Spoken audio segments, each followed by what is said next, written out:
And welcome back, everybody, to the Pat Flynn Show, joined once again by Dr. Jim Madden for a chill stream and chill stream. I don't know what else to name these things. I thought that was a Miller High Life right there. I was like, yeah, right, man. This is a San Pellegrino. It's the middle of the day on a Wednesday, Pat. First off, I'm not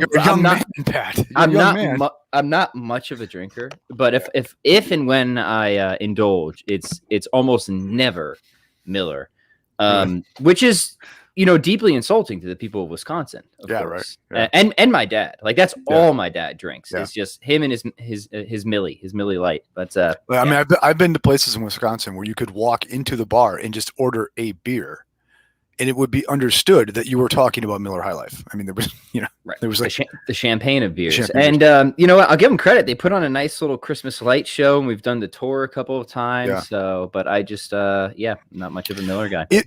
If someday, things were to change and you would be able to find me at midday on a Wednesday, sitting on a park bench in the shadow of the statue of Deefy in downtown Atchison, drinking beer out of a bag, right? It would be Miller High Life when it comes to that, right? yeah. We know Jim is returned to reading too much Sartre or something. Yeah, like exactly. That. Yeah. So I mean, if I do come off the wagon, it'll probably be Miller High Life. I'm not gonna lie. Right. I love the all the descriptions involved in that. Exactly. We're gonna do some Q&A here, guys. Exactly. There could be a few more depressing things than to be drinking beer out of a paper bag in the shadow of Deefy, right? In the shadow of Deefy. And we will tell you, gentle listeners, about this Deefy character here. Definitely. As we move along. Welcome. Please like, share, subscribe, and submit your questions. I already see lots of good stuff in the chat. We will tend to it presently, but let's get warmed up a little bit here, Jim. I feel like with you getting back with the semester, we aren't able to catch up as frequently. So school has been getting in the way of my education.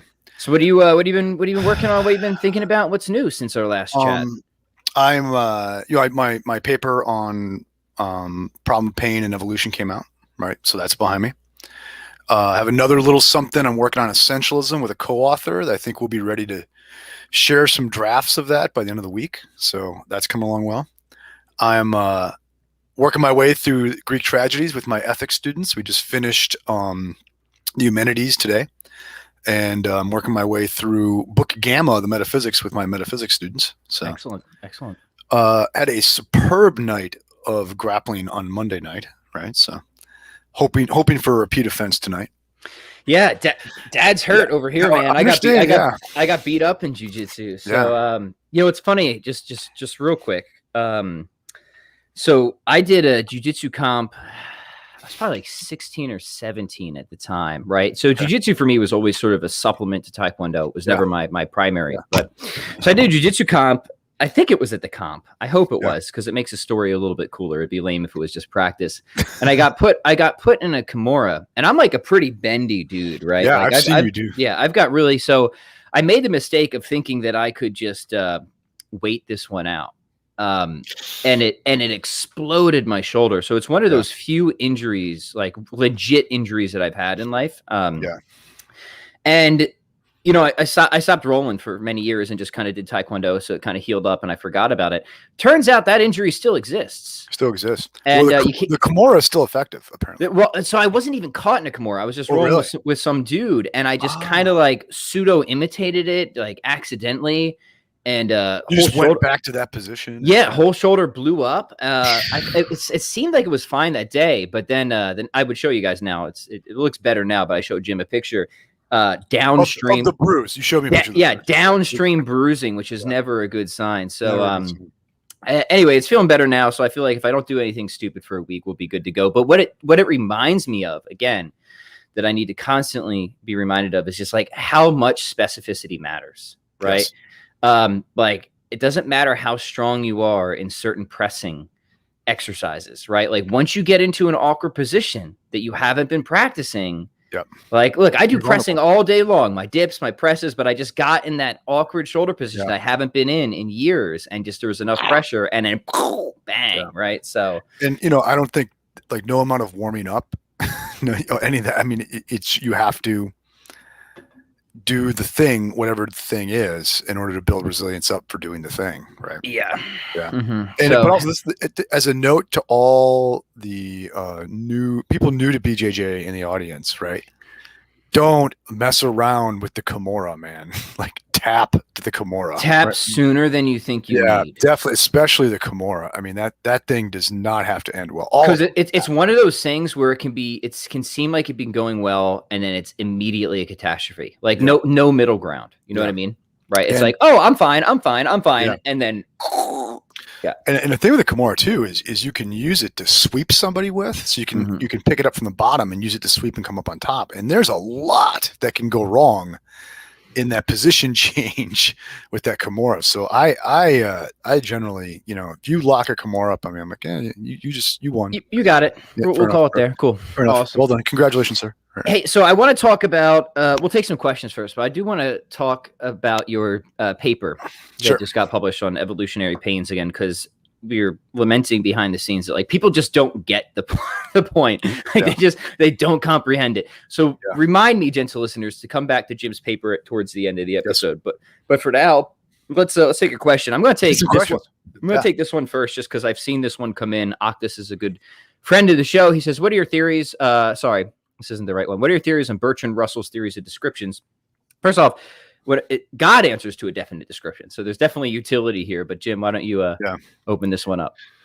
So I guess, I mean, there's a lot that the question could mean. What do you think of the theory of descriptions, or what do you think? Are you seeing this as part of Russell's overall logical atomism, which is something I couldn't oppose more deeply? But anyway, so just talk about maybe what might be the issue here is there's a debate in contemporary philosophy of language over something called descriptivism, right? And a descriptivist is someone who thinks that the use of any name ultimately requires that there's a definite description that we can associate with it, right? So you need a definite description in order to have reference. Like basically, description fixes reference. Okay, I would fall in a camp that denies that. Okay, I think there can be just straight rigid designation that's held in place without a description. Okay, and even for Russell at the bottom of the logical atomism, you do have that what would be proper names for things that are known directly by acquaintance. Okay, so even Russell is not a descriptivist all the way down. There are things that are known directly by a reference relationship in the end. Okay.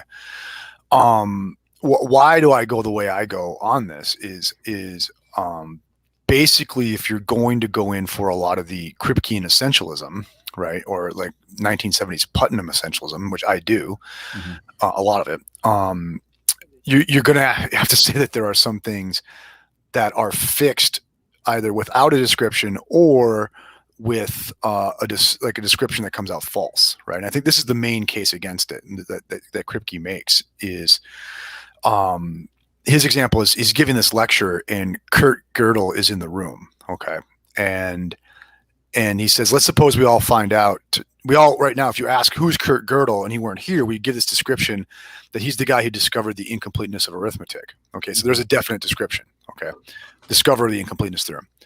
What if it turns out tomorrow that description is false of Gödel and it's true of another guy? Okay, does that mean that we weren't actually talking about Kurt Gödel the whole time by using the phrase Kurt Gödel? That's hard to believe. Okay, so at the very least, your description can run afoul of what you're actually talking about. I know that doesn't mean that doesn't show you don't have to have a description, but at least the description doesn't have to have the right content, which makes me think reference is a much more fundamental relationship than descriptivism. Haldane would agree with you, by the way. Yes. Yeah. Yes. Exactly. He's always like a sort of metric for me. Like, am I on Haldane's side? No. Exactly. Yeah. Well, no, and I tell you, I think John Haldane is a popularizer is the wrong word, but he's made a lot of these kinds of ideas available to a lot of people in like the Thomistic world, right? Yeah. He's just tops for me. In terms of like somebody who's both extremely rigorous and just an absolute pleasure to read, Haldane's hard to beat. All right. Colin says, Pat, can you do a blog post on intro books to philosophy? Super interested in your potential series on reason and theology on Introduction to Philosophy. So just real quick, Jim and I have to do those, we'll be doing more of those as schedule permits. But Jim and I did a sort of basic Introduction to Philosophy episode on channel Reason and Theology. Colin, very quickly, if I may point it out to you, I already have a video on that, and you ask. Yeah, it's funny you ask. If you go to my Substack, and I'll link it here, and you scroll down to the Self-Learner's Guide to Philosophy. Can everybody see this? Is that visible on the screen there? Yeah, I can see it. I do exactly what you're asking for. I just go through what I think are some great and necessary books to read in that video. So that is on my Substack. It's also right on my YouTube channel. So if you just search for a Self-Learner's Guide to Philosophy, I think you will find it right there. His follow-up comment is, you mentioned books like How to Read a Book, it should be 10 Philosophical Mistakes, Aristotle's Ethics, Plato's Dialogues, and the Republic. Science of Logic, I'm not sure what book that is. I recommended Socratic Logic. Yeah. If what you mean is The Science of Logic by Hegel, that is not a good starting place. Yeah, don't begin there, right? I applaud your reading that book, Colin, but that's not white belt philosophy. Right. And the one in the many. Jim, and I feel like we had a conversation fairly recently where you, maybe it was just the last one we did, where you recommended your sort of intro reads. Or am I? Yeah, I think we did, but I think for me it was and still is it's going to be those basic 5 dialogues by Plato is where I would start you. Yeah. Yeah. So here's his next question. Can you recommend an intro book on logic? Kreef's Socratic Logic is too big. No, it's not. No, it's not. Yeah. No, it's not. You get that one. That one is such a good text on logic. And the important thing about that book is it also has exercises. And to me, logic is like music. You have to do the exercises. Yeah. You have to run the scales, right? There's I think Kreeft is fine. There's another one by a guy named Ed Hauser from St. Thomas, Houston, Logic as a Liberal Art, that just came out, and it's superb. Hauser's book is superb. Yeah, so check that out. Put that one down. Yeah, Logic as a Liberal Art is very good. There's also the have you gotten your hands on the Trivium? By Sister Miriam Joseph. Yeah. That's a phenomenal one as well. So I would highly recommend that. Here, I'll just grab a link and put it in the show notes. Jim, what was the name of the one you just recommended again? Logic as a Liberal Art. Logic as a Liberal Art. I'm just putting it in the chat so people can recommend there. So there you go. 3 options for you, Colin, and I hope that they serve you in your quest for another knowledge. One. This one is I can't remember the guys, for Scott Sullivan. Scott Sullivan has a intro to logic book, I think just called Classical Logic, maybe. But if you search Sullivan Logic on Amazon, it'll come up. I've used that in my class, and it's thinner, right, than something like Kreeft or Hauser, but pretty effective. Yeah, and he's pretty good on like second intentions and extra commitment stuff too in there. Yeah. Yeah, and there are like popular level logic books. They're definitely better than nothing, but I think you really need like a good text. It's gonna just break it all down and you got to do the exercises. You just have to do the exercises, right? So when I teach logic, man, there is a test every week. Every week, because you have to do the exercises. Yeah. Mm-hmm. Yeah. Mm-hmm. And I believe, and philosophy students, look, I was tested on logic, right? And I believe if you're going to be a philosophy student, you need at some point in your life to be tested on logic. To me, it's just mandatory. It's non-negotiable. My first year at Kent State, when I was getting my master's degree, I was a TA for a logic class, and Deb Smith was the professor's name. Deborah Smith, very good woman, and she sat me down and she said, "You can't be bad at this and get a graduate degree in philosophy." So she said, "You will take all the exams for this course, and if you do not ace them, I will not give you your 3 credits for the teaching that you get this semester for this, and you'll be bounced out of the program." She just sat me down and said, "You will do this." And guess what? I got good at logic that semester. And it was like one of the great things like any teacher ever did for me. Like total tough love there. Yeah. Dude, those are the best teachers though. Like you hate them at the time, but you look back with such gratitude that you had them in your life. You really do. Mm-hmm. Yep. Yeah. All right. Let's see what we got. All right. Fitness question. Yeah. Fitness, philosophy, anything you guys want to throw? Bring it, man. It's all fair game. Jesse says, "Hey guys, I've started a double 70s clean and press program 3 days a week, 10 sets of 4 cooking. I kind of want to add goblet squats to it. Would this be a well-rounded program for a while? I mean, if you're doing 10 sets of 4 with double 70s, what, 3 times a week did he say there? Yeah. I mean, you're kind of a badass. So fair enough. And I mean, if you have something left to throw goblet squats in that, I'd say you're pretty well rounded. I mean, right? I mean, yeah, I would honestly, I'd waive that load though. Yeah, that's what I'm going to say. Like, if you're going to do the 70s, like at most twice a week, then do 1 day a week, get the reps higher, the load lighter. Yeah, goblet squats, just even if you do like, I don't know, 2 sets of 10 a day, just to keep the hips, just to remind your hips what they're supposed to do for a living. Yeah. Add in some get ups somehow and some pulls, and then I think you'll have a more well-rounded.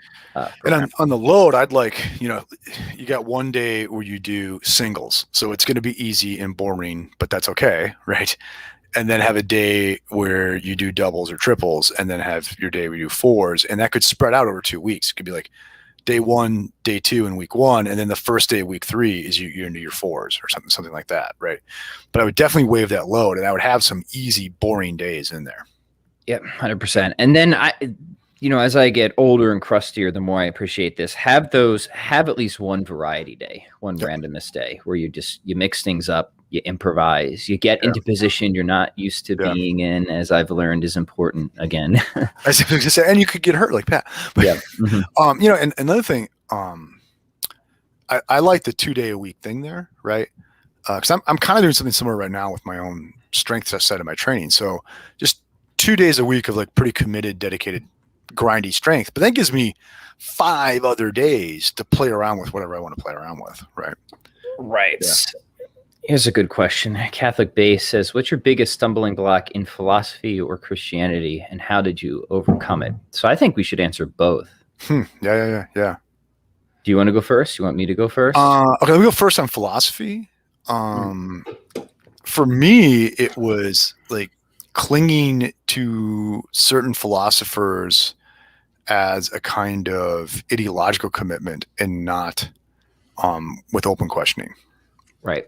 Like I think I lost a lot of good years of thinking because I was just trying to shoehorn certain things into certain thinkers' positions, right?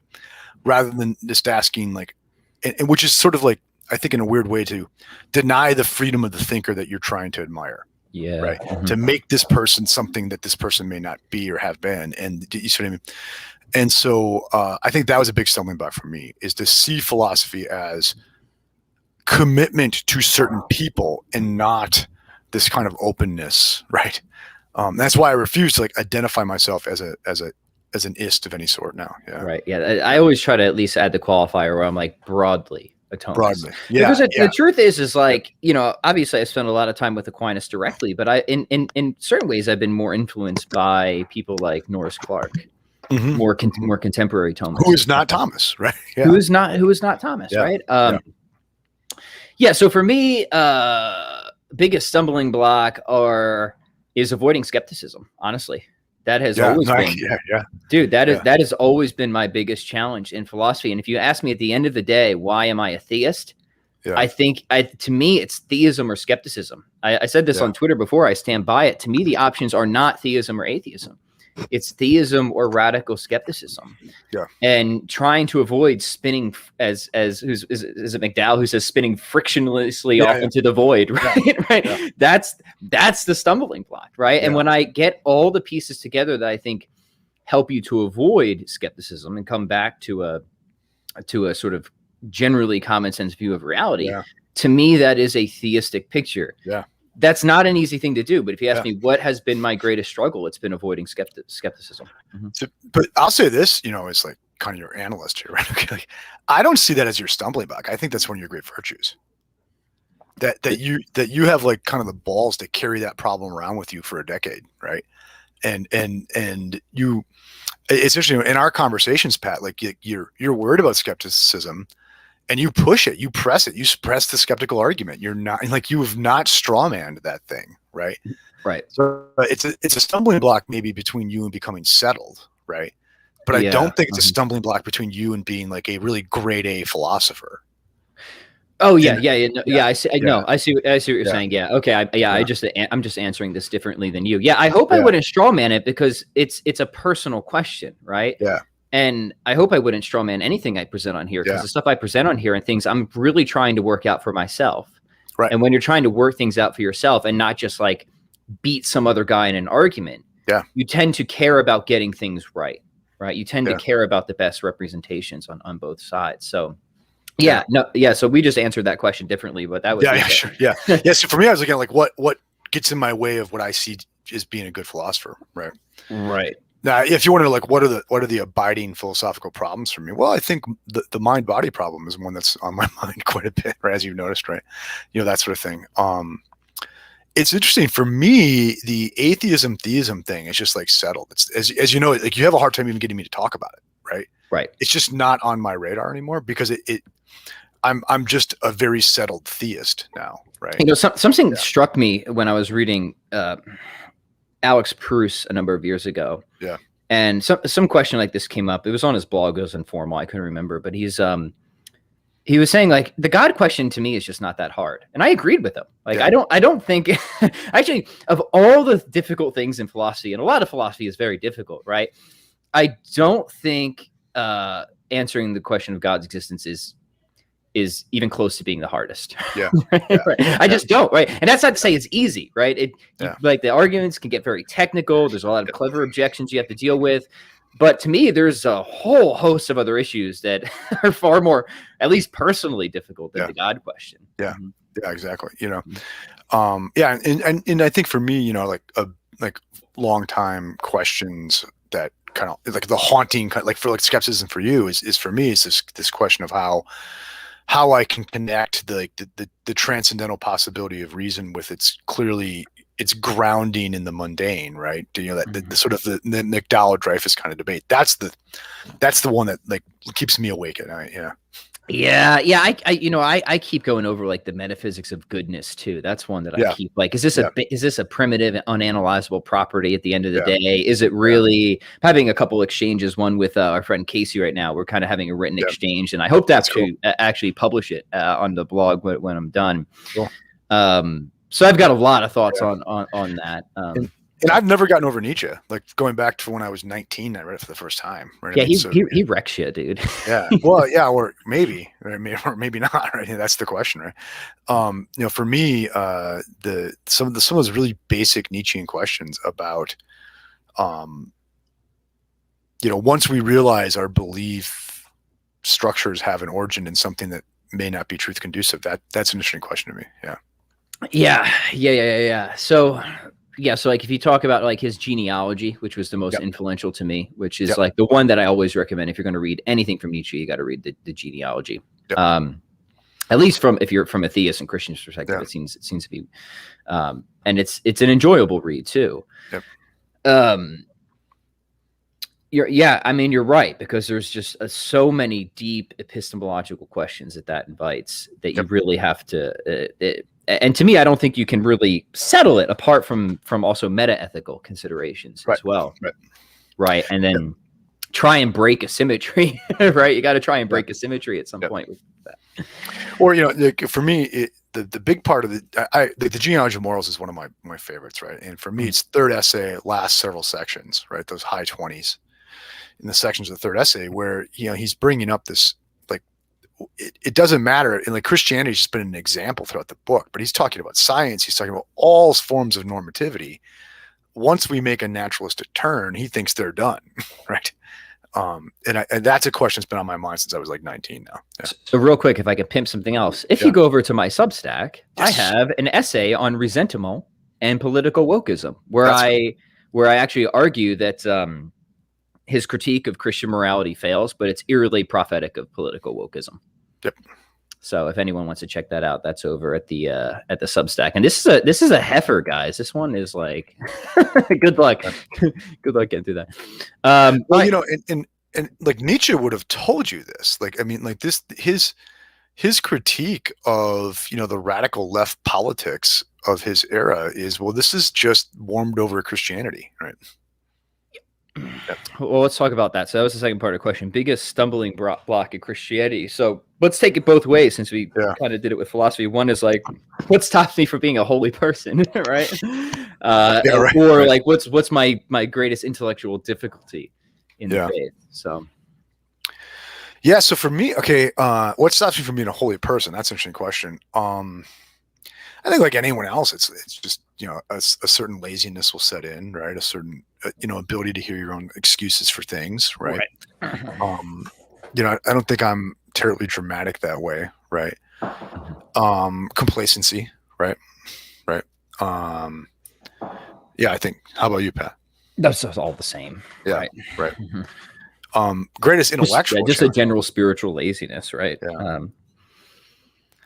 So I guess for me, I don't, because I am working on something for blog, possibly Substack, what I call termite epistemology and the real problem of religious apologetics, right?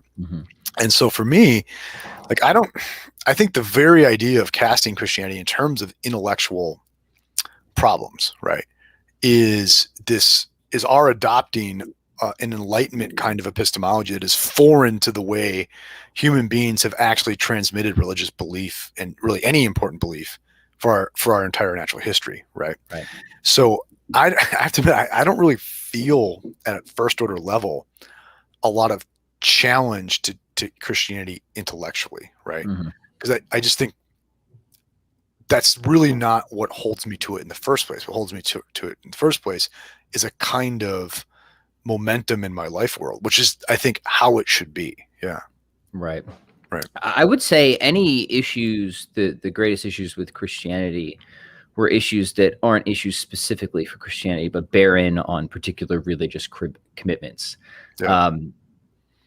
So for me, a big one a number of years ago was predestination. Like I just spent a ton of time. Like I got like the Neo-Bonesian account, didn't do it for me, right? Molinism seemed logically impeccable, but metaphysically absurd is how I describe Molinism, right? And people can read my writing on that. I've had a lot to say about what I think the correct account is. I think, if you read Maritain, if you read Lonergan, if you read Matthews Grant, you're going to get the right view of that. So I would say that was like the big, if there was one thing that like I had that phase too. Yeah. I think every serious Christian intellectual has to, right? And it wasn't so bad in the sense that like, if I didn't figure it out, I'd be like, I can't go on anymore. I'm more than willing to resign some things to the realm of just mystery, right? Yeah. But this is one that I think I actually got a satisfying answer to at the end of the day. Like maybe not be able to dot every single little I, but like I feel like I have an honest, satisfactory account that fits well with the whole of my metaphysical scheme and Christian doctrine on that. All right, let's keep rocking and rolling here. Andrew says, should Thomism be acclimated with political and philosophical liberalism? Also, are there models of a Thomistic political economy and academic thought? Maybe Herbert McCabe or Alistair McIntyre. Ooh, big question. Well, I mean, certainly McIntyre is not a big fan of, accommodation of Thomism to philosophical liberalism, right? Where liberalism means something in the sense in which any contemporary Westerner is probably liberal, right? Or any mainstream contemporary Westerner is liberal, right? In an Enlightenment order of politics, right? And I'll say this is like to Andrew's question. I mean, this is a massive debate among Thomists. You have some Thomists who think no, like the Thomists can be perfectly happy within liberal democracy, right?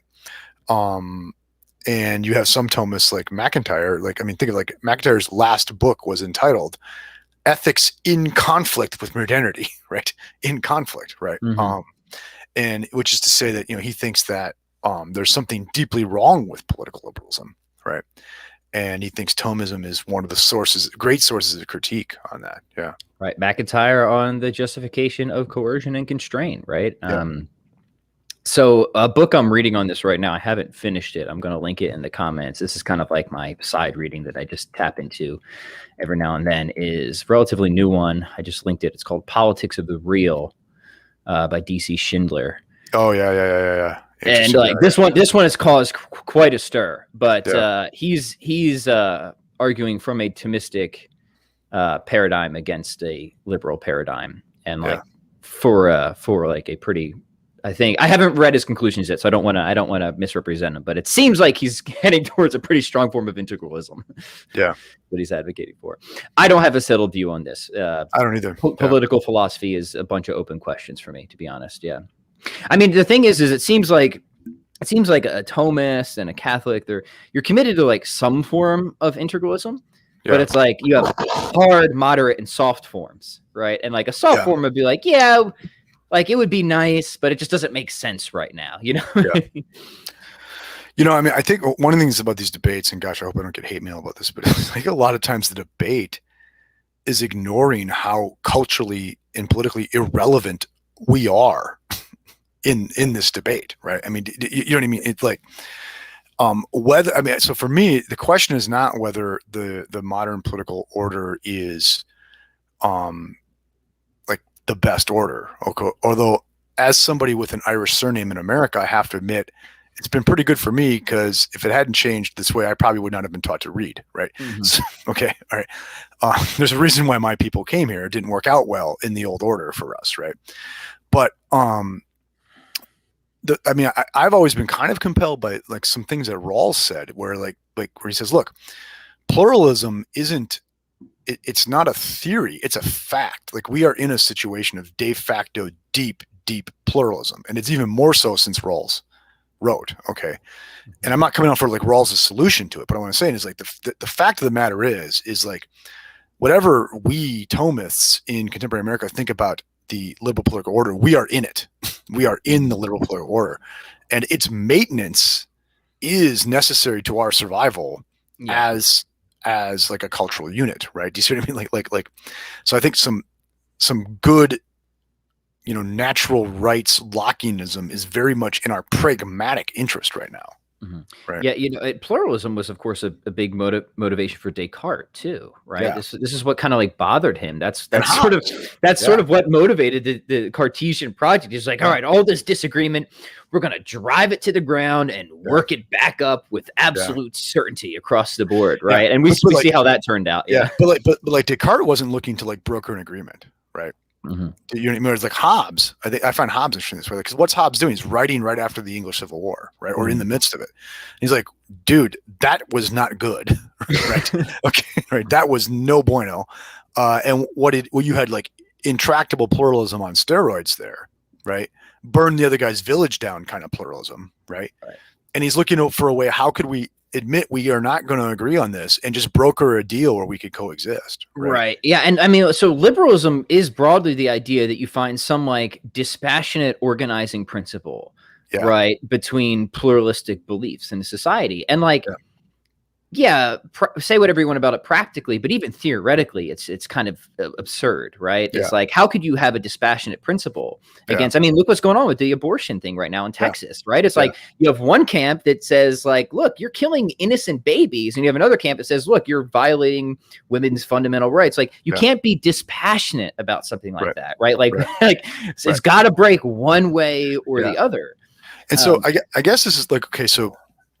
You know, I want to be like more fair to McIntyre have been, like, at least in like his middle period work, what he'll say is he'll say, look, he's just not talking about national politics. He doesn't think humans were like designed to think of politics on that kind of abstract scale, right?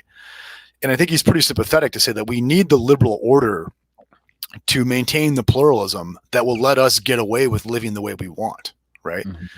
And for him, like, when you start talking about integralism and all that, that's about how you run your household, how you run the neighborhood.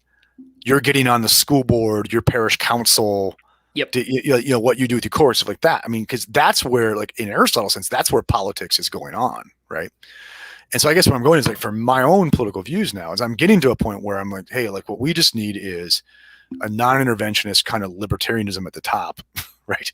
So we can get away with living how we want to live, right? Right. Yeah. Even though I don't think libertarianism is metaphysically correct, right?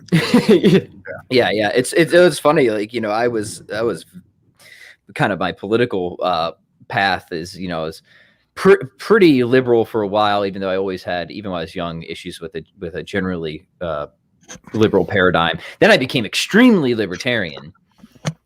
Just got absolutely sucked into that world, like just kissing right up against being an anarcho-capitalist, right? But never quite got there. But was really interested in reading people like Rothbard and David Friedman, Milton Friedman's son, and stuff like that, right?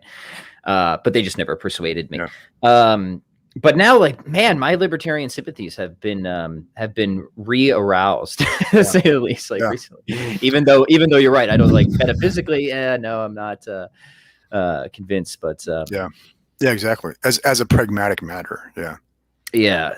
Good question. And I don't know if you've ever read any Michael Sandel. I haven't. Democracy and Discontents, I think, is a very worthy book to read, right? Where he's making a point similar to what you're saying, look, this idea of Rawlsian neutrality, right, or in the liberal order is just silly, right? Because like he used the example of Robert E. Lee in the eve of the Civil War, right? Like okay, you cannot say you're going to come out for states' rights if you really think this is like immoral what they're doing. You know what I mean? Like the neutral right thing, it begs a question, right? The right's not neutral if it's really a slavery or it is murder. Right. It massively begs the question. And then then there's this game that they play where, well, it's got to be any sort of reasonable commitment, but then they just won't, but then they just beg the question of what a reasonable commitment is. That's the Rawlsian problem. Yeah. Right. Like what, well, like what is available to me when I'm inside the veil of ignorance? Well, it's a moving target because we don't want certain things to come up in there. Right. Yeah. And Sandel, who's a man of the left, right. He was like big in the Clinton White House. Right.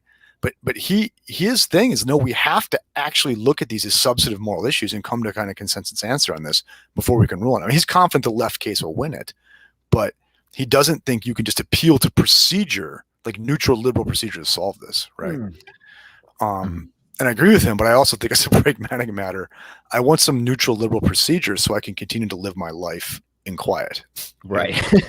So you can farm your potatoes and do your jujitsu. Yes, exactly. Yeah, good.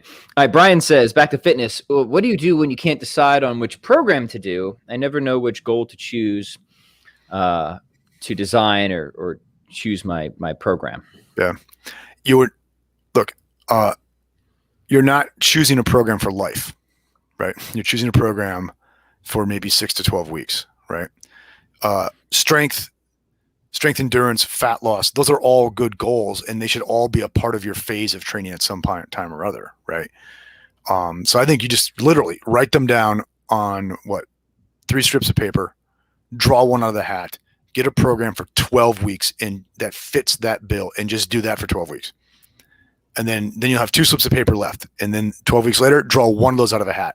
Do that for 12 weeks. Just commit and do that. You'll do all these things, but they've got to come in a season.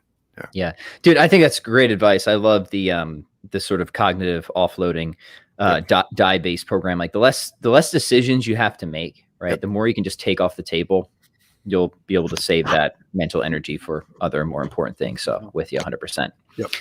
Draw them from a hat.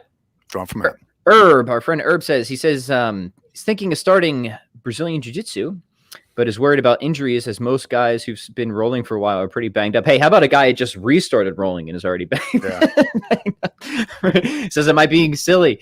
No, I generally, I think I'm an anomaly here, right? I mean, like you're going to get banged up doing any martial art, right? Doing a martial art, just it's literally getting banged up. That's what it is. And I have my share of lingering issues from all the years of Taekwondo, but let me tell you, I never regret doing it at all for absolute 1 second. And I'll just say this, like, get good training partners, right? Especially if you're concerned, like there's no need to like go up with like some 21-year-old who's just got everything in the world to prove, right? Like get smart training partners that are there to learn. But every once in a while, just maybe.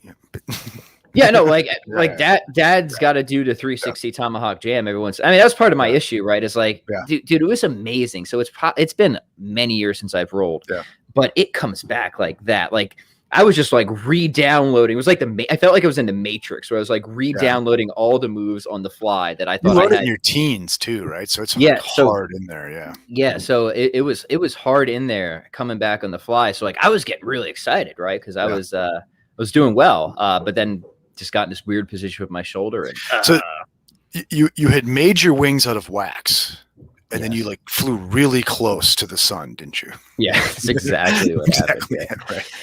Yeah. Um, Do you mind if I jump on this? yeah, please. So, I mean, first of all, not everybody who does this gets banged up. I mean, there's some like typical overuse things like my fingers are a mess and stuff like that. But I have gained 0 injuries from 5 years of almost recklessly hard jiu-jitsu training. And right? very competitive as well. Very competitive. Yeah. I mean, like I've had my coach tell me to get off the mat, right? Because I was doing too much. Like he said, you off, right? Now look, I'm maybe an outlier or something like that. I'm pretty resilient, but I'm also doing all the right things off the mat to get myself ready to be on the mat. So there's one thing. Okay. And it's not a guarantee. I have other friends who my age who get hurt, boom, every time they step on the mat practically. Okay. So there is something about just how your body's put together. Okay. But also like when people get hurt in jiu-jitsu, okay, well, one, there's chance. And when you're doing joint locks and stuff like that, or just even going for a jog, there's an opportunity of getting hurt there. Okay. So people get hurt just with freak things like Pat's case. Like that wasn't a joint lock. You just rolled funny on a bad shoulder. Okay. That's right. Yeah. But mostly when people get hurt, it's because either they didn't tap to something or they are just training too much. Mm-hmm. They're out there on the mat with everybody they can get their hands on, and they get over their heads and they get hurt just because they're working too hard. Right. Or they're not taking enough recovery and all that. And so I think if you're worried about this, just discipline yourself not to do too much. I mean, this is a part of discipline that we miss a lot, right? So we mostly, our conversation about discipline is aimed at underachievers, right? And if you're a dispositional underachiever, I would actually doubt you're going to get hurt doing jiu-jitsu because you're not going to do too much, right? But if you're an overachiever, right, this is my problem, right? Then what you really have to discipline yourself is to say, look, I'm only going to do this much and commit to that. And only raise it up incrementally, right? Mm-hmm. The most of the injuries I see in jiu-jitsu are either ego, you wouldn't tap, or ego, right? You just train too much, too hard, right? Too frequently, all that, right? Yeah, it's spot on. And moreover, I'll say this though: if there weren't a risk of getting hurt in this, right? If it weren't combative, then it wouldn't be nearly as noble as it is. Right. Right. You know? Like the deliciously sinister look on your face as you make that transition. I mean, like you could probably get a lot of the same, effect by playing a jiu-jitsu video game. Well, what's the difference? Nobody's going to choke you unconscious. Right.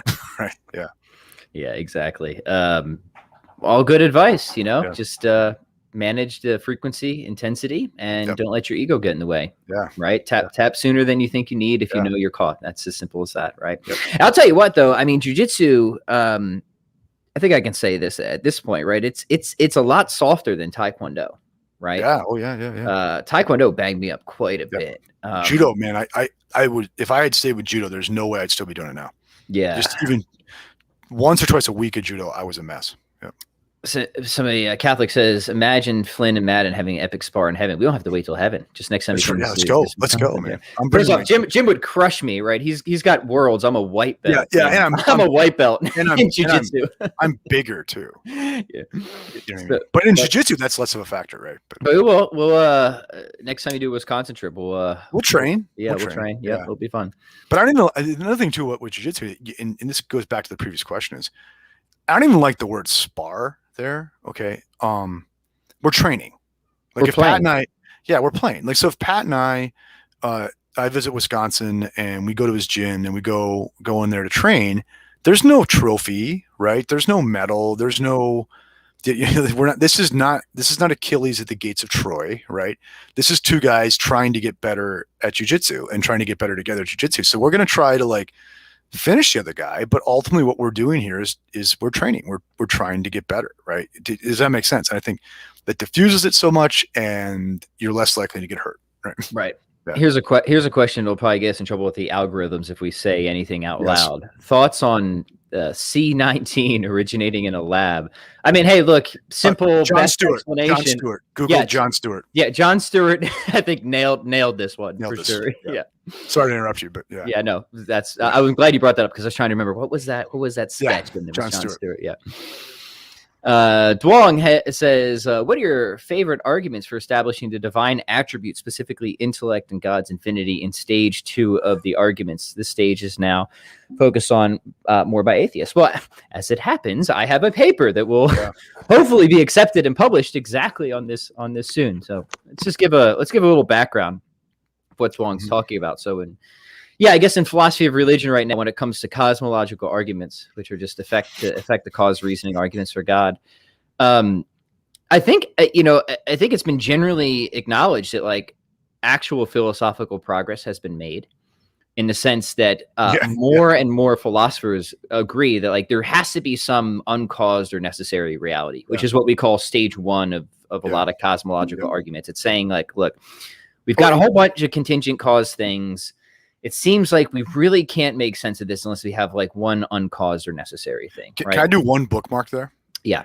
For the listener, the best, quickest version of this is Little Alpha in Aristotle's Metaphysics. It's like he has 2 books, Alpha, one's long, one's short. They call it Little Alpha, right? He gives like just this throwaway of why it can't all be becoming. There's got to be being. This is a little, and it's like, okay, moving on. Now we have to have a science of that. And it's like, for Aristotle, it's such an afterthought. It's like, well, it goes back to what we were saying. Like, I don't think this is nearly as difficult as so many people pretend it is, right? Like again, clever objections, got to work through those. But like, I think this is something that like you could just like really see by just like the clear sight of reason, right? Like, oh yeah, not everything can be contingent, not everything can be caused, right? And what's cool is this is something that we see increasing amounts of agreement among both theist and atheist philosophers, right? Yeah. And then what Duong has said is, okay, now it seems like a lot of the focus, and I think he's right, has moved towards trying to investigate what is this thing or things, right? Not everybody would agree that it has to be one thing, but like what's the nature of that? And that's specifically what my paper, which hopefully will be published, focuses on. And I give and damn it should be published, I say. But. Damn it should be. If you want a snippet of this, Duong, if you go and look at the like hour and a half-ish argument I gave, it's like the Thomistic or contemporary Thomistic argument for God. I take sections, little bits of my paper, and I put it in there. And I give 3 arguments. I give a contemporized version of Aquinas' De Ente. So if you ask me what I think the best one is, I think it's just De Ente reasoning. And then I give an argument from restrictedness, where the summary version is that if this uncaused foundational reality were restricted, we'd have a situation where possible states of affairs were also impossible. So we actually get a contradiction. So I say whatever else this foundational reality has to be, it's got to be qualitatively unrestricted, which answers your question about God's infinity. Now, remember, God's infinity isn't talking about like an infinite spatial magnitude. We're talking about an unboundedness here. So the way I formulate my argument gives us an argument for God's infinity in the proper sense, that God is a completely unrestricted reality. He's a reality without geometry, we might say, right? And then the move to intellect for me, and then I'll let Jim chime in, is just realizing that there's essentialism, that things really have forms and essences. These must somehow pre-exist in their ultimate cause in some way. And what's the best explanation for that? You can do an abductive move, or you can get deductive if you want to be a little fancier with it. And that is that you need an intellectual cause of the things in the world, that they exist as contained in the way that form contains form, not matter contains form, I think is the way you get to intellect. Yeah. Thinking itself, as it's been. We were just talking about Aristotle's metaphysics. Yeah. I mean, thinking itself. Yeah. Right. So I guess what I want to, my approach to this, I mean, so I think nothing is better on this than, what is it, like the first, is it like 18 questions of the Summa? Oh yeah, that's the classic. You're right. It's just classic, right? And just masterfully, right? I mean, that's just of course it's masterful because it's like classic, right? Which is really funny. I know that people have repeated this critique a lot, but you get these new atheists who will like dismiss Aquinas and be like, oh yeah, even if he shows that there's some cause universe, there's no reason to think this is God. It's like, dude, turn the freaking page. Go to question 3. Right, go to question 3. It's right. And so for me, okay, Pat, I think wonders, how far down the path of Leibnizian recovery I am, right? Okay. Right. I think many people have wondered that over the years, right? Mm-hmm. I really like the stuff only Pat and Jim laugh at. Yeah, exactly. Yeah. I like Leibniz's approach to this in on the ultimate origination of things. It's a short little essay that Leibniz wrote. I recommend that highly, actually, on the ultimate origination of things. And Leibniz says, look, because of PSR, principle, sufficient reason, anything that's contingent has to have a full explanation. Okay. Therefore, if there are contingent things, there must be a necessary thing that explains them. Okay. But then Leibniz is concerned that it seems that there's other ways this could have gone, right? Rather than the way it actually did do. And if you don't say that, then you don't have contingency explained in the first place, right? So then he's looking for what is the only thing that operates as a sufficient reason, but still remains contingent. And he says, well, that would only be a free act of will. Okay. And so that's how Leibniz argues to say that whatever explains contingency has to exist itself necessarily, but it must cause as a free act of will, because that's the only example he can think of something that would fully explain, but yet still remain contingent, right? Right. But still is grounded in necessarily existing being. Now we got simplicity, all that to explain, but I'll let Pat worry about that. Right? Believe me, I've seen that. Yeah. Yeah. But do you see that point? I think people miss this in Leibniz. It's a beautifully simple point, right? It's a beautiful, simple point, right? If the world is going to remain contingent, which it has to, because that's the very thing we're out to explain, even though the being that causes it is necessary, the act of that being has to be both contingent, right, but non-arbitrary. It has to be fully explanatory. And the only thing that Leibniz says that would do that would be an intellectually guided will. Right. And that's something that contemporary, like my friend Josh Rasmussen, that's essentially still the move he makes for God's, for how a necessary thing can explain a contingent thing, right? He's like, it's got to be the result of spontaneous action, namely freedom of the will, right? Yeah. And, an intellectually guided like motion of the will like that. And this, I think John Leslie is just brilliant on this. Yeah.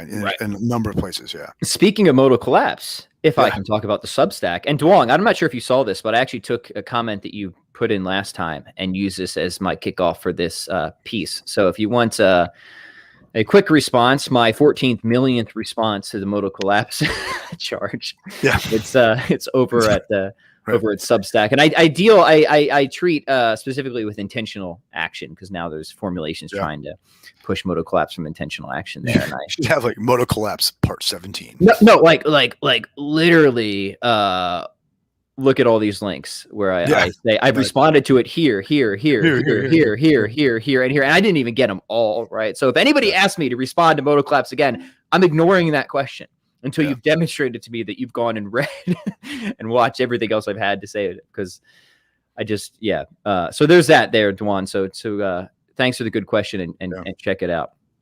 And that is a free Substack you have there. Am I right? It is. Yeah. So thanks for bringing that up, because I know a lot of people charge for Substack. I don't, completely free. Yeah. So if you sign up, it's all, I just wanted a separate place for the philosophical views. I do think if you did something like what Alex Berenson did, where it's free, but there is a subscription option, right? I might have set that up. Yeah. If someone wants to help the poor Flynn children, so many of we would not stop them. Yeah, I mean, there's so damn many of them. Actually, can I say something about that real quick, Jim? If how many kids you have? Yes. If anybody is kind enough to want to transfer monetary units to my bank account, let me say this, because people are kind enough to ask if there's a Patreon or something like that. Yeah. Just buy my workout programs, even if you're not going to use them. And then just give them to your friends or something like that. Because that is, then you get something. It's not just a donation. You get something and you might like it. And that is what keeps the lights on here. So that's my view too. And I've had people email me, how can I support your work? Like, just buy a program. Just buy the workout program. Give it as a gift. Right. Yeah. Exactly. Because we can't sell philosophy, because then we're sophists. Yeah. Well, I already am, because I sell it for the price of student loans. Right. That's right. Plato. I'm doing really well this semester, so let's not talk about that. Jen's very proud of me right now. Yeah, good stuff. Good questions, guys. You guys always bring in the good stuff here. All right, let me see where we are. All right. Here, take this question, Jim, while I go use the restroom real quick. It's does Jim do much wrestling or judo, or is most of his training done from sitting? Aha, interesting. So I did judo for, I think it was about 18 months before I started BJJ, and my coach, my jiu-jitsu coach, Derek Ripley, was a college wrestler, and was very accomplished, like had many dozens of pro MMA fights. So he's very passionate about being able to operate from your feet. Okay, so we wrestle a lot at our gym. Okay, we wrestle a lot at our gym, and even in our fundamentals class that I'm one of the teachers of, like we have a strong emphasis on just basic takedowns, right? We tend to work much more from an American wrestling, folk style, freestyle kind of grappling on our feet rather than judo. Okay, even in the gi. Okay, so and things get crowded, so we don't start all of our rounds on our feet, right?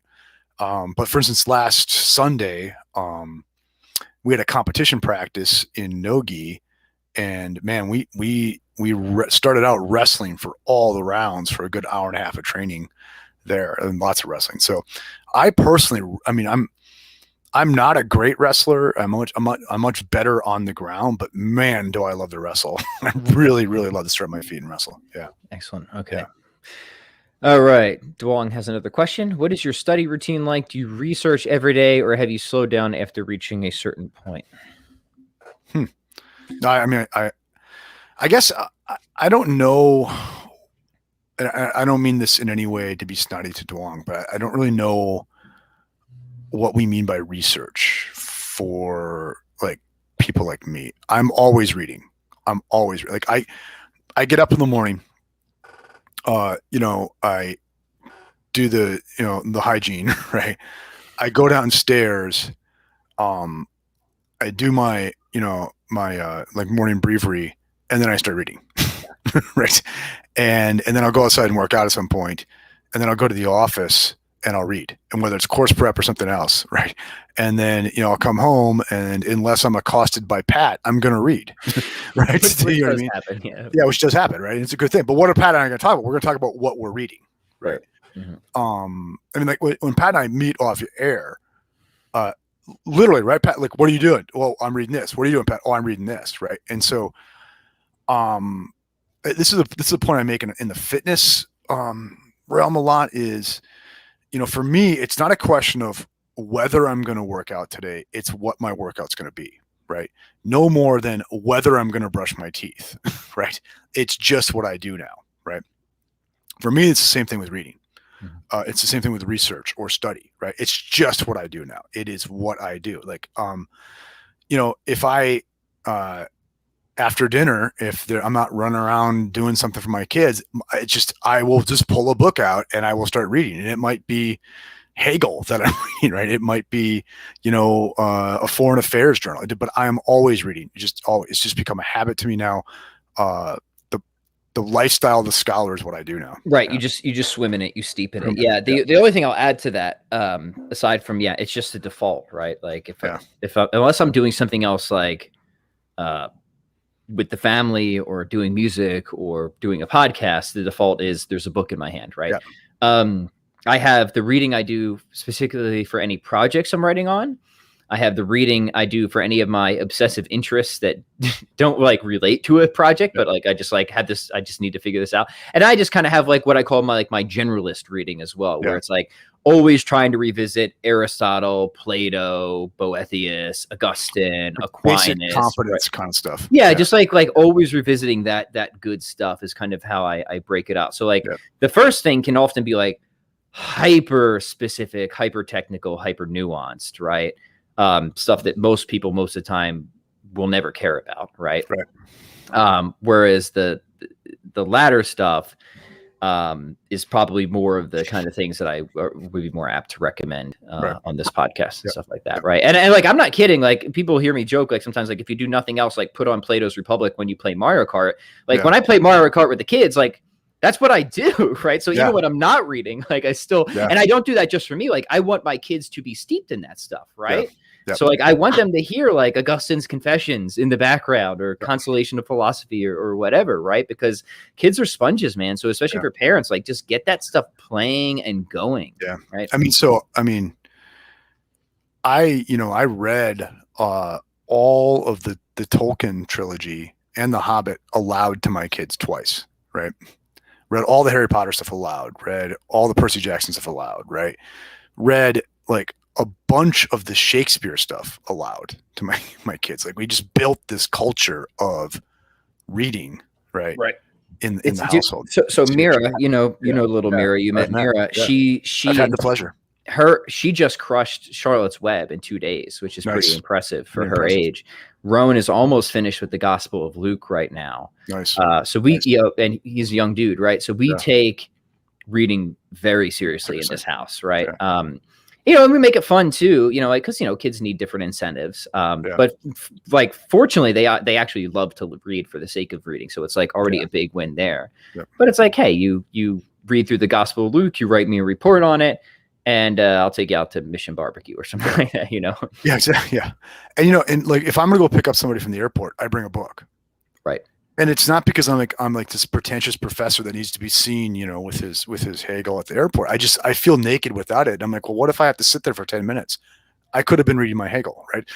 Like it's just my constant habit now. Yeah. Dude, same thing. Like having books on the Kindle too are just like my wait. That's what I do when I'm waiting in line for things. Right? Like, oh, here we go. Oderberg's Metaphysics of Good and Evil. There it is. Yeah. Yes, I'll take the moist brisket, please. Thank you. Yes. Yeah. It's just those little things you do, right? It's just the kind of way that just the life that you live. All right, Herb says, kind of loaded question. Are you open to having your mind changed on Catholicism? What's the chance of that ever happening? So Jim and I have talked about this before, that we both think that it's really important, no matter what your commitments are, to be able to know how you would know if you're wrong. Yeah. How you would know if you're wrong.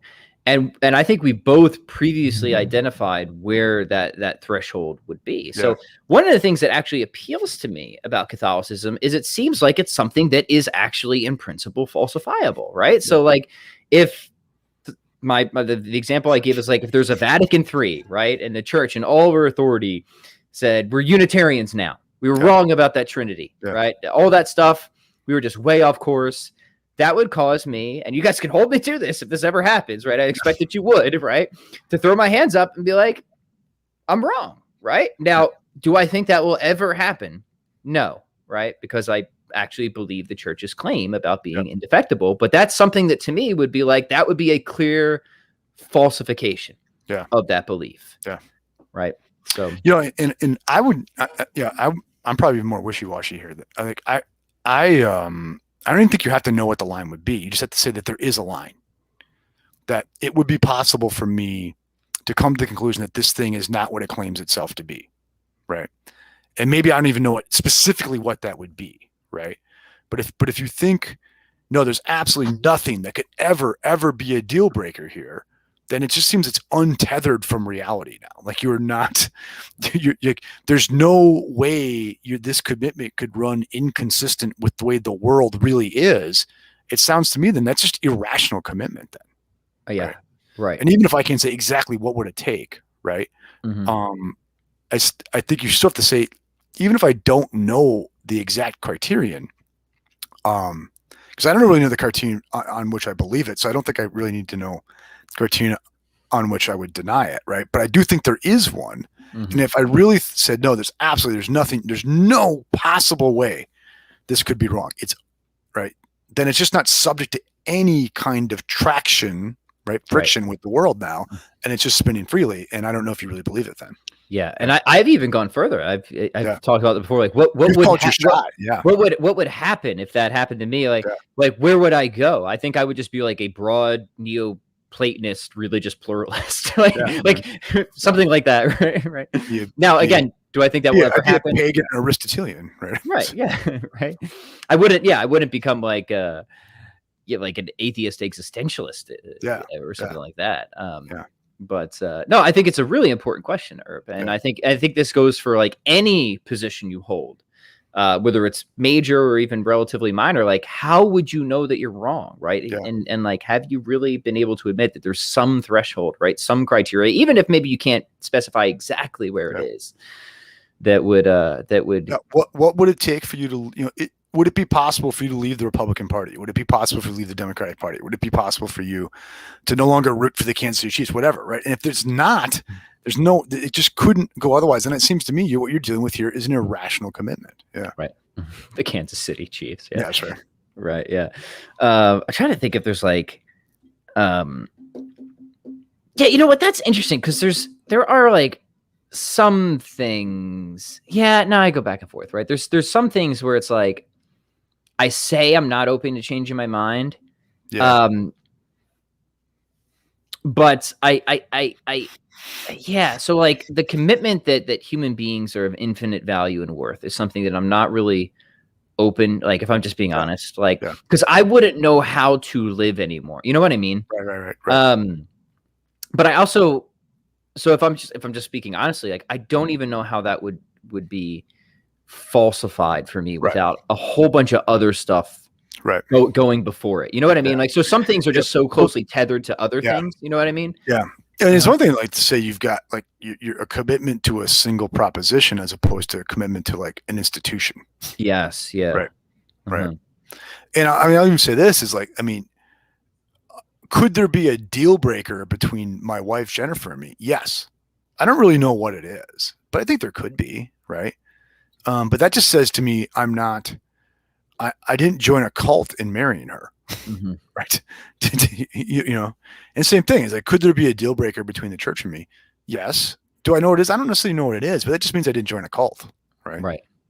Yeah. Good point. And good question, Herb. We appreciate it. All this stuff is fair game here. Oh yeah. Octus says, I have that one as well, Jim. Hauser shows the art of rhetoric, grammar, and traditional logic. Scott Sullivan really shows the scholastic precision of logic. Is that the same Sullivan that has the book on the PSR? That's Scott Sullivan? I don't know. Might be thinking of two different guys here. I know he's a martial arts guy. So yeah, his book on the PSR was pretty good. I liked it. Herb says, would either of you ever try abstaining from animal products and eat a purely plant-based diet for any length of time? I just finished 2 weeks of not eating any meat at all. How'd it go? It felt great, right? I ate sardines. I mean, I should say, like, I ate sardines, I ate dairy products, and it wasn't like a big decision. I just suddenly realized, hey, I haven't eaten meat like 3 days. I don't know, let's go for another week, see what happens, right? And I felt it didn't change my energy levels. I should have done some metrics. I think I may have lost some body fat, right? So, yep. I would consider pescatarian for if like it became reasonable and prudent for me to do so, right? Would I ever go purely plant-based? Yeah, and if you could convince me that this was like I'm not so attached to eating meat. I mean, like, look, I like eating meat, but I'm not so attached to it that like if you told me like and could like really convince me like, hey, I would be a lot better off if I made these changes. Yeah. I would. Yeah. But for me, it's not. Let me be clear. For me, it's not an ethical thing. It's purely. I don't think we kill enough animals, frankly. Yeah, it's purely. Yeah. Let's take that clip right out. Yeah, and make sure we put it in the highlight reel. I just pictured somebody going to like the humane, like the animal shelter on a shooting spree or something like that. I'm not saying that, right? Right.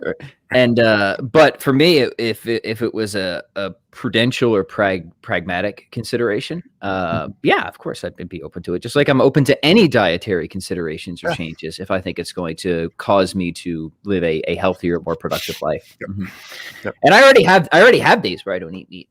So just kind of like traditional fasting days. Yeah, look, I have days I don't eat at all. Right. Yeah. So, right. Duong says, tips for students in their 20s. Anything you wished you would have known when you were younger? Don't borrow any money. Yeah, smart. Be financially smart. Work your ass off, man. When you're young, burn the candle at both ends. I know this is not common advice, but my 20s were spent burning, man. Now there were mistakes I made, and and misplaced priorities, to say the least. Yeah. But the amount of hustle I put in the 20s in learning, skill development, my business, my education, like I just went 100%. All in. You're young, you got the energy, don't waste it. Get over this. Like my 20s are my only time to play and enjoy life. No way. Because in your 20s, you're stupid. You don't even know what enjoyment is. Mm-hmm. Like save that up for your 40s and 50s. Seriously, right?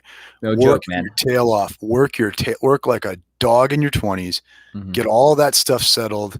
Get married, and then have the babies. Right? I'm serious. 100%. So I had a nickname in college, Grandpa Flynn, because I was in bed every night at like 9:30 because all my goon roommates, and they were out partying, not showing up to class, and they made their decisions.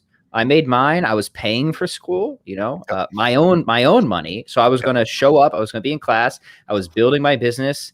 And like, it doesn't mean I didn't have any fun. Of course you still have fun. Right. But for me, I remember I made this commitment myself, Jim. Like I thought at early college, like if I just spend the next 10 years, like this was an epiphany for me, like just getting as good as I can at as many different things as building my business, I bet life will be really good after that. Turns out now life still has its difficulties. Don't get me wrong. Right. Like, and some you would never expect, but that was look, I've made plenty of mistakes, but life is pretty good at Chateau Flynn, man. I've been there. Right. Like wife. But that didn't just happen. It didn't just drop in your lap. Yeah. So like wife is home, right? My business pays all the bills. She's raising our many children now. We have got financial independence, can chill with Jim whenever I want. And why is that? Because I burned the candle at both ends in my 20s because you're young. I was talking to a buddy recently, and like the idea of going back to grad school right now, I don't know if I could do it, man. Like, I don't know if I could just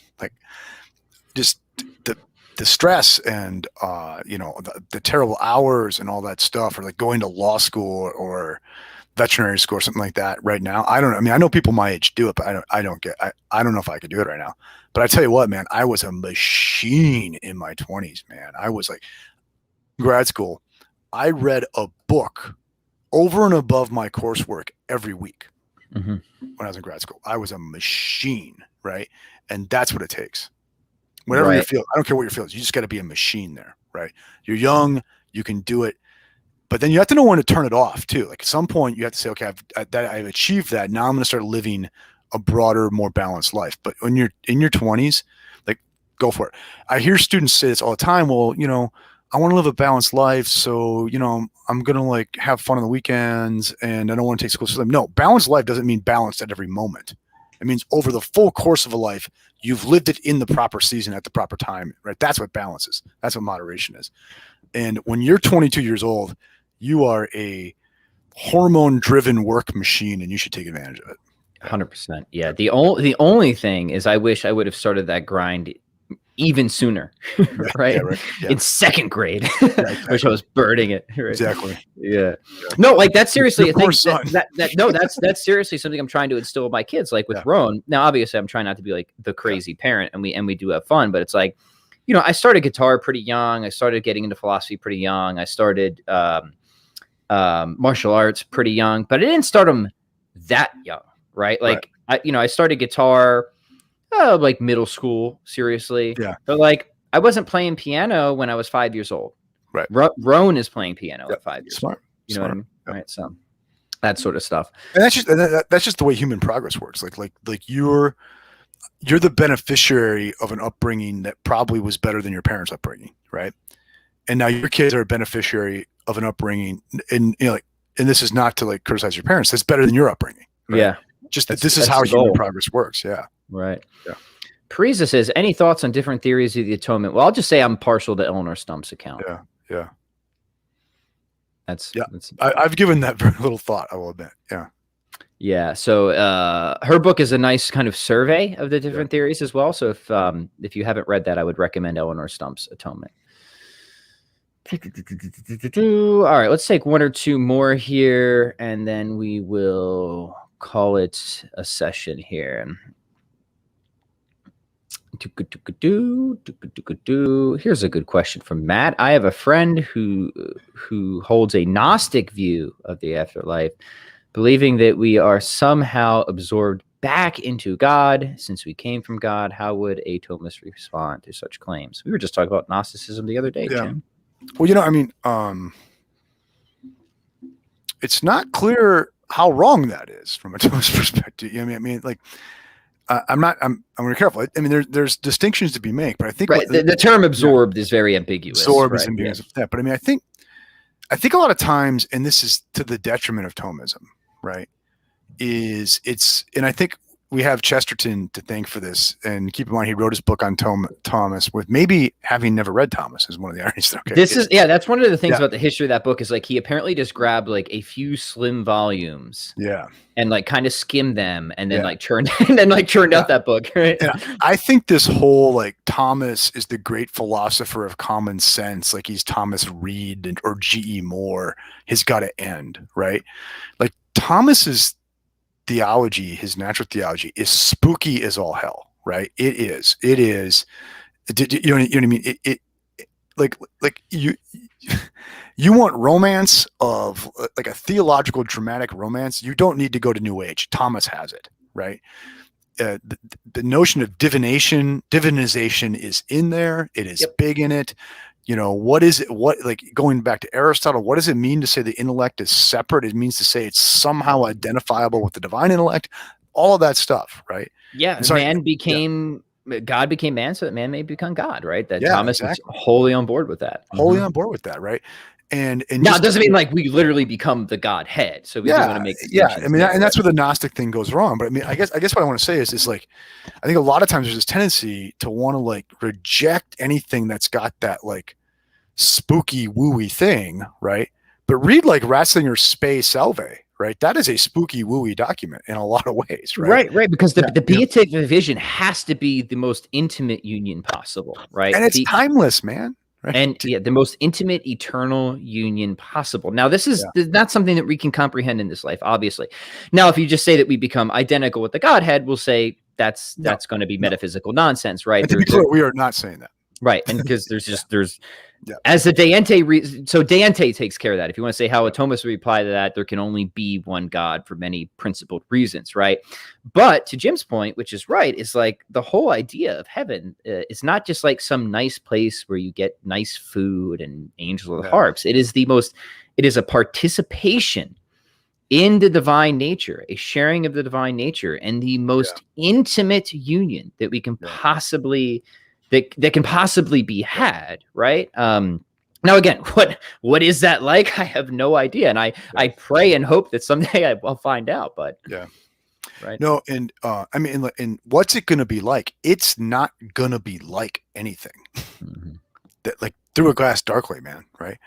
I really encourage the listener to check out Benedict's Spe Salve, like that encyclical. Really, when I read that at Advent, the year it came out, it really blew me out of the water, right? And kind of shook me from some of my dogmatic slumbers, right? Yeah, I think I might still be bobbing in the wake of that document. Yeah. Let's do one more from our buddy Horseman. He says, what is your favorite philosophy book? Just one and only one. No justification.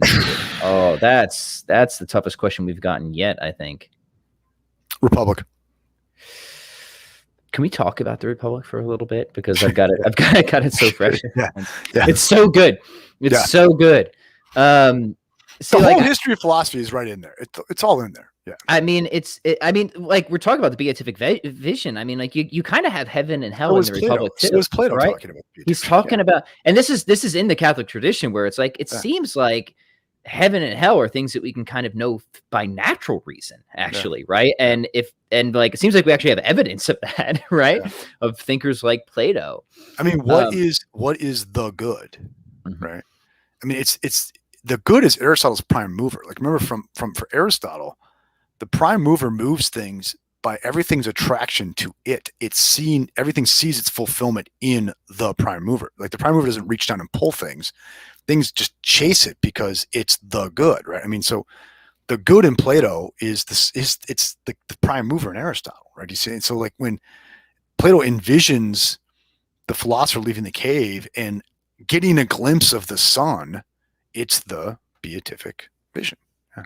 Right. Yeah. So if you can get past the republic of thinking like in terms of like a modern physicist, right? Yes. And get it and interpret it in the way that Jim's saying, you'll realize it is probably, yeah. Is it my favorite? Let me give something different. So you already said the republic, and I'm not going to give Thomas directly. In fact, I'll go back to Norris Clark. I think the closest book that would reflect kind of how I see the world that is hugely important in terms of natural theology, Thomistic personalism, would be Clark's book Explorations in Metaphysics. Now, it's really just a collection of his essays, but he just runs through all the important stuff. Epistemology, he develops his account of relational realism. He's got natural theology, so he's got some really cool metaphysical moves to ascent to God. He's got his account of Thomistic personalism. To be is to be substance in relation. So I would say if I'm going to recommend any one thing that sort of reflects as closely as possible, kind of somebody who I think just like sees the world metaphysically right. Yeah. I think it's Clark's Explorations in Metaphysics. Yeah, that's a good question. All right, man. Before we sign off, anything else you want to announce, Jim? No, that's about it. Well, how about we talk about your website? Where can people check you out? Get your jdmadden.com /fitness for the freebie. /fitness if you want the freebie. Yep. I should be. I'll be sending out a little email sometime this week to subscribers, so you might want to get in there and subscribe to stay abreast of new things coming. Awesome. Excellent. Yep. And gentle listeners, hey, do me a favor if you're just watching this video afterwards. People do this thing now. I actually saw somebody comment this and I laughed. They put a comment and they said, commenting for algorithm. I'm like, that's smart, right? So if you have no questions or anything you want us to answer, just comment for the algorithm because it apparently helps the show. Please like it, share it, subscribe it, and we'll catch you on the next episode. And we'll probably be doing Reason Theology again soon, right? Yes. You can find us over there now. Right? He has that up, doesn't he? Right. That's right. If you head to Reason and Theology, you can hear our first introductory to philosophy jam sesh, and we will be continuing that over there. So check it out. I'll be recording another episode of Cosmogram Dialogue with IJ and Amos on Friday. So that'll probably come out the following week or so, but yeah. Which reminds me, we're going to be getting IJ on this show with the two of us. I'm in email conversation with him right now. So stay tuned, gentle listeners.